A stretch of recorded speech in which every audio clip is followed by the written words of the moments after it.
બોલતા ડ્રાઉ ડ્રાઉ દેડકાર ગાજતા કે આવો ગમતો મેં ભૂલ્યો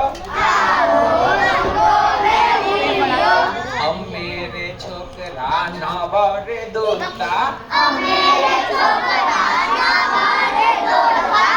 પાણીની છાલકો આમરે ઉડાડતા કાગળની નાવ કરી સર સર જાતી કે આવો ગમતો મેં ભૂલ્યો આવા વરસાદનો સમય થઈ ગયો એટલે કૃષ્ણ ભગવાનને સુદામા કહે કે આપણે ફટાફટ છે ને ઝાડ ઉપર ચડી જાય. ઝાડ હોય આમ ઘાટું અને થોડો થોડો વરસાદ હોય તો કે વરસાદથી પલળવાના નથી એમ વિચારી ઝાડ ઉપર ચડી ગયા.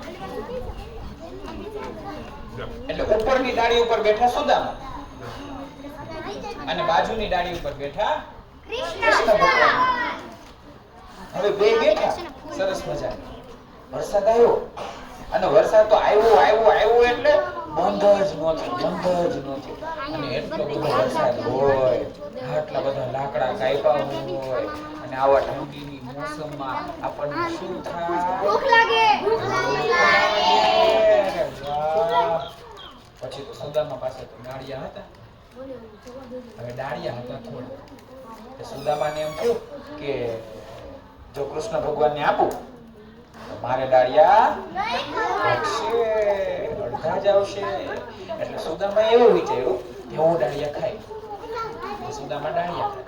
હવે ડાળિયા કેવા હોય? કડક કડક. સુદામા ડાળિયા ખાય ને તો અવાજ આવે કટક કટક કટક. તે કૃષ્ણ ભગવાન કહે કે એ સુદામા ડાળિયા? તો કે ડાળિયા તો ઢોળાઈ ગયા. તો કે કટક કટક અવાજ શેનો આવે છે? તો કે એ તો છે ને મને ઠંડી લાગે છે ને વરસાદમાં પલળી જવાથી એટલે એનો અવાજ આવે. સુદામા ડાળિયા પછી તો વરસાદ બંધ થઈ ગયો. કૃષ્ણ ભગવાન ને સુદામા નીચે આવ્યા. તે સુદામાના દાંતમાં ડાળિયા ચોંટ્યા હતા. કૃષ્ણ ભગવાન કહે કે ખોટું બોલ્યા ને, બધા ડાળિયા મારા તમે ખાઈ ગયા. એટલે કે જાઓ હવે હું તમારાથી રિસાઈ. પછી કૃષ્ણ ભગવાન સુદામાથી રિસાઈ ગયા. બે હારે જ રમે, બે હારે જ કામ કરે, બધા એકબીજાને મદદ કરે, પણ કૃષ્ણ ભગવાન સુદામાથી રિસાઈ. પછી સુદામા કે એમ નો હાલે, મેં ડાળિયા ખાઈ લીધા, એમાં રિસાવાનું શું હોય? હું તને છે ને મોટો થઈશ ને એટલે બહુ બધા ડાળિયા આપી જઈશ. શું કે મોટો થઈશ એટલે બહુ બધા ડાળિયા આપી જઈશ.